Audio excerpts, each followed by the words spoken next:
विरघळणे हा प्रयोग बनणार आहे. छोटासा प्रयोग आहे, विरघळणे आणि विरघळणे. इथं आपण काय घेतलंय, हे पहिल्यांदा काय आहे, मीठ आणि साखर, बरोबर. त्यानंतर काय आहे, हा ग्लास आहे, त्याच्यात काय आहे, पाणी. आणि आता ह्या ग्लास मध्ये काय आहे बघा, बर्फ आहे. हा बर्फ आपण ह्या ग्लास मध्ये ठेवलेला आहे. तर काय झाले बर्फाचं, म्हणजे काय झालं, बर्फ विरघळला. आता इथं काय केले, ह्या दोन काय केले आपण इथं समोर बघा, हे काय केले, मेणबत्त्या लावलेल्या आहेत, बरोबर. मेणबत्त्या काय होत आहेत रे, काय होत आहे, वितळत आहे. म्हणजे त्याचं काय तयार होणार, तिथून काय तयार होणार, मेण. काय तयार होणार, मेण. आता हे बघा, आता हे पाणी आहे माझ्या बघा, या पाण्यात आपण काय करणार आहे, मीठ टाकणार आहे. काय करणार आहे, मीठ टाकणार आहे. हे मेघा ह्या पाण्यात आपण काय करणार आहे, हे मीठ टाकणार आहे. काय करणार आहे, मीठ. हे बघा मीठ टाकलं, हे सगळ्यांना दिसणार आहे. आणि हे काय आहे, साखर.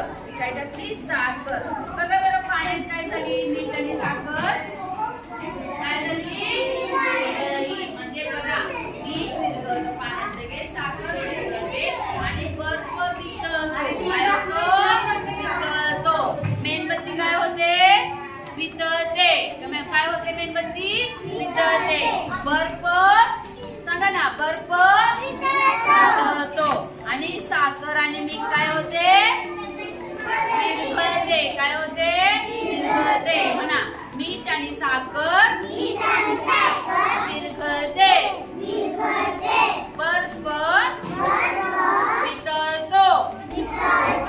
मेणबत्ती वितळते. बघा, मेणबत्ती वितळल्यानंतर काय तयार होतं, मेण. काय तयार होतं, मेण तयार होतं, बरोबर.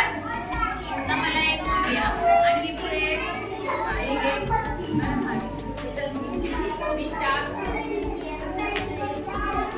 काय झालं, मीठ वितळलं का, मीठ. मीठ काय झालं, विरघळलं. तू इकडे उर्मी, मीठ टाकते त्यात.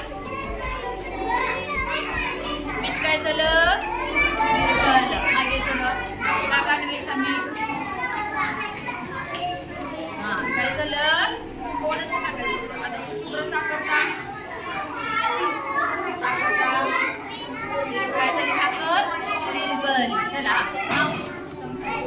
बघा, आता हा आपला छोटासा प्रयोग झाला.